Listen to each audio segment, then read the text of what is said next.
right here is perfect.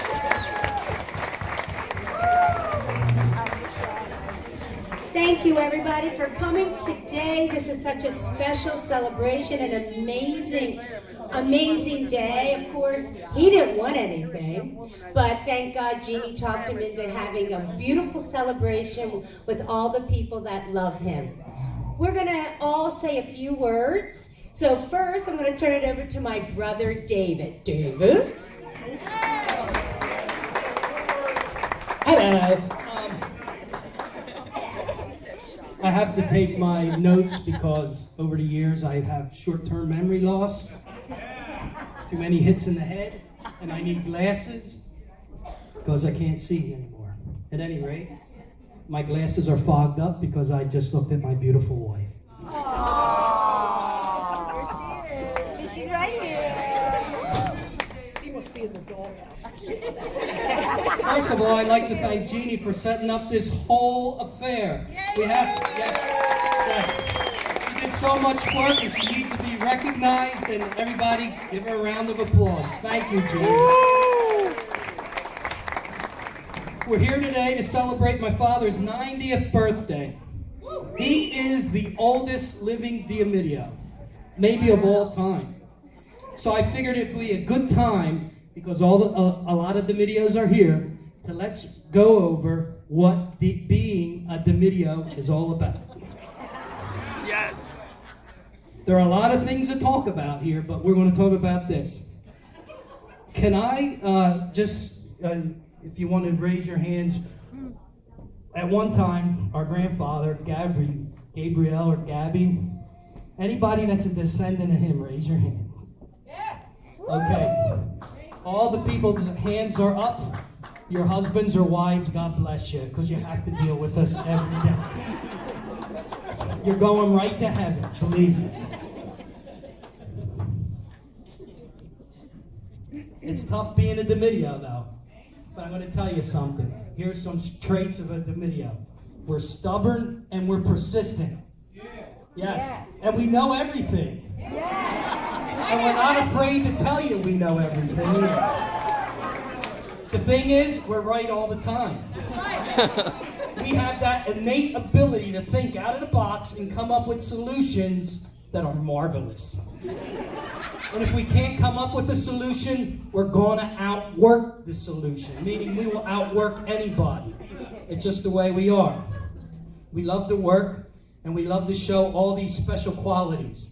My father worked until he was almost 90 years old, and this is what hard work goes to show, what happens to you.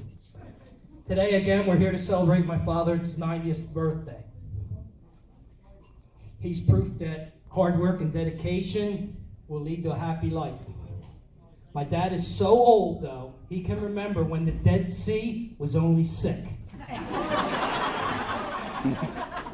I asked my dad the other day what was so great about being 90 years old. He said, yeah, no peer pressure. And at 90, the term getting lucky means he'll find his car in a parking lot.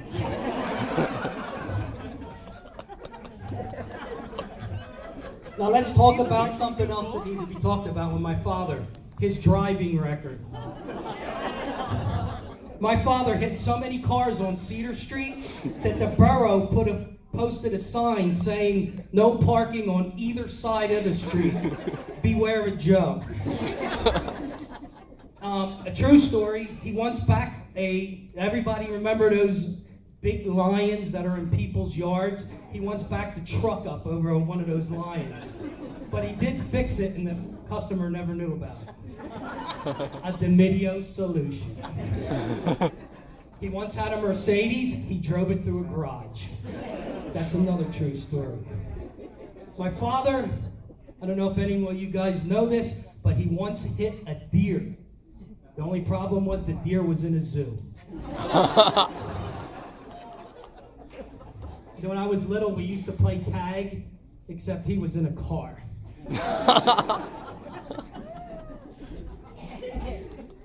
Back in 1967, we used to live in Winter Village, and we moved from Winter Village to Mansion Street.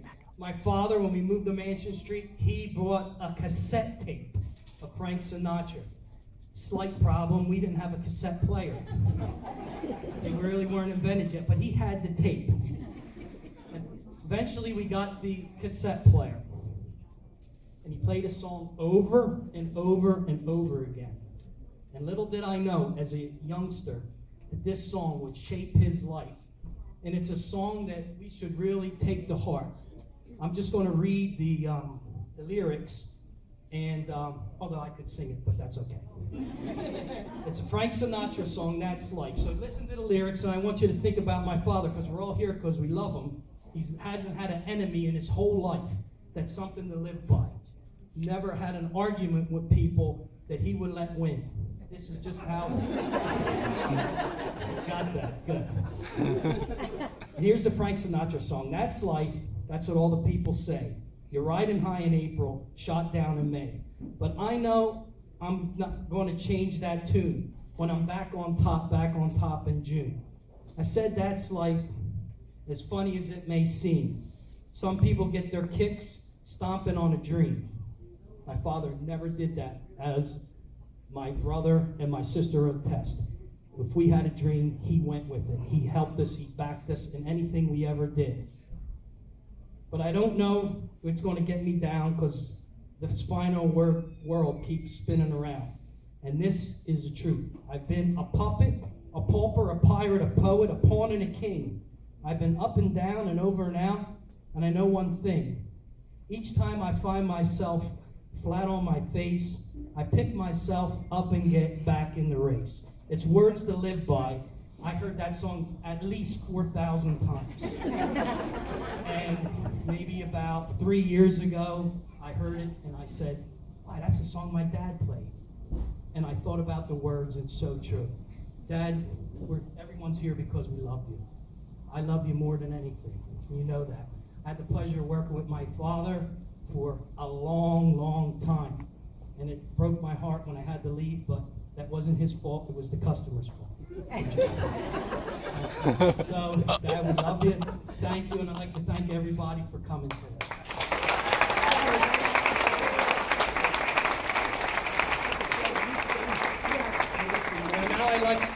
Now I'd like to introduce my brother Joe. Right now he's critiquing the food menu. And introducing me was my sister Diane. Diane, the 1970s calls, they want their wardrobe back. Oh, and over there is my cousin Robert. There's my cousin Robert. He's a Domidio by proxy. He's a Domidio. He has a new girlfriend. He's hoping to go to the prom with her this year. Here's Joe.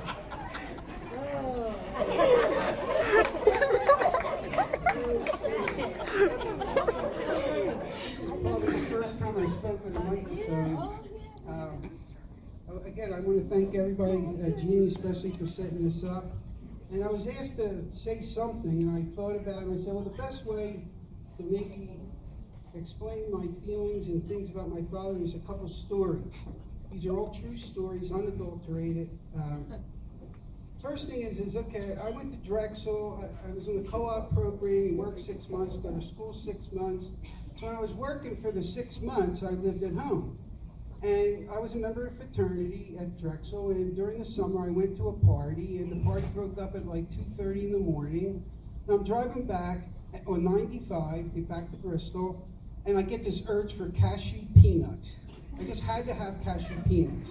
And I remembered that on Academy Road, there was a Pathmark that was open 24 hours. And I said, oh, I can stop the cashews and on my way. And I was driving an Opel Kadett, which did not like to start in the rain. And it was pouring raining, but I didn't really think of that. I wanted the cashews. So I got in, got the cashews, got in the car, and the car would not start. So I go into the store, got a couple guys help me try to jump start the car, would not jump start.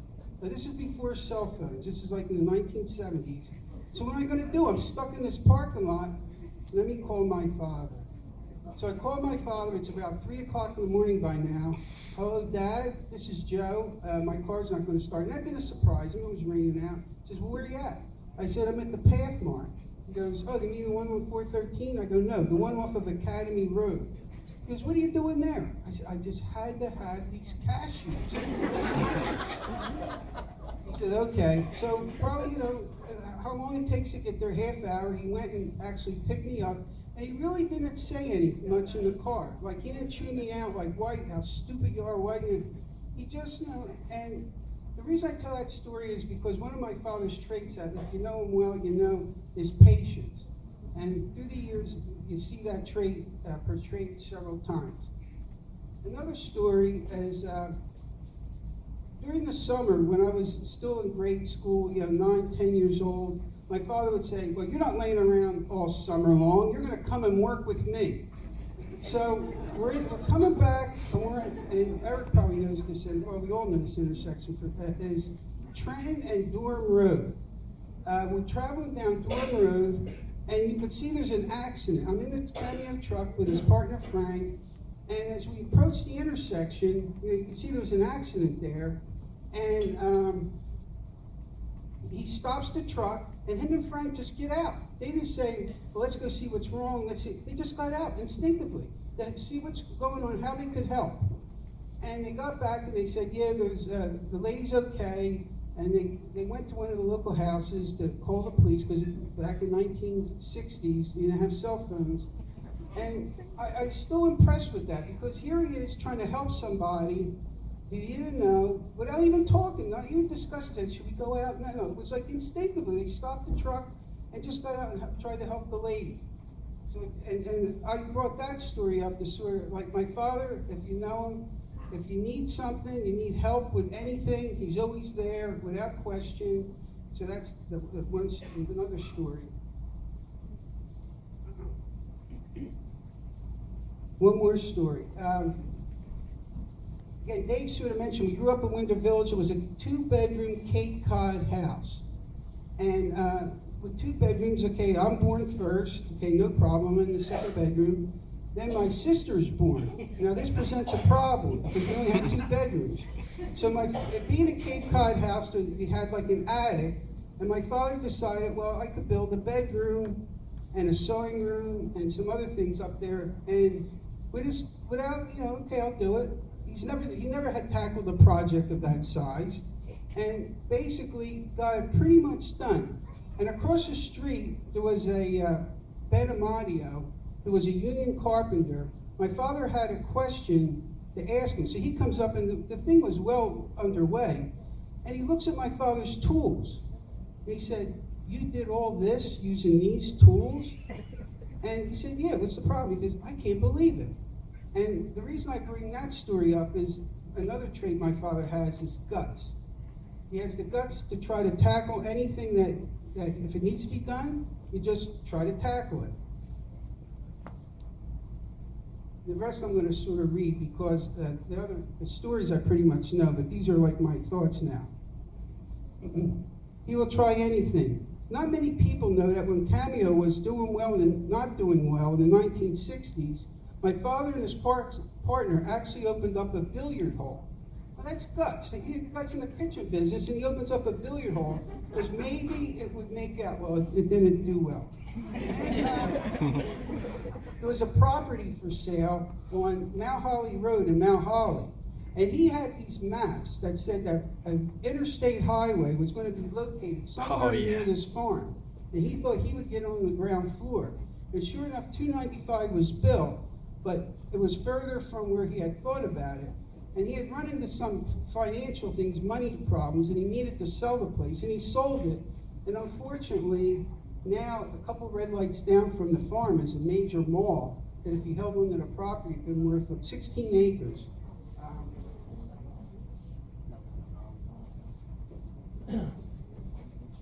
So in conclusion,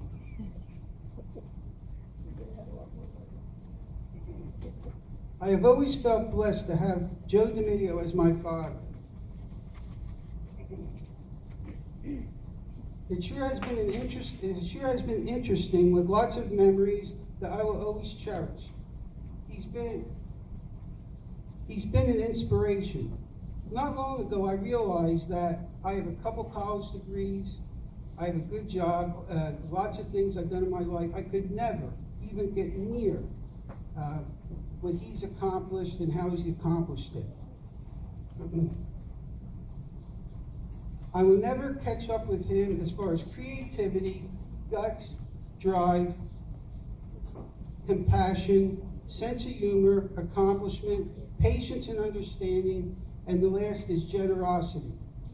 So I love you, Dad. Thanks for everything you've given us for our life.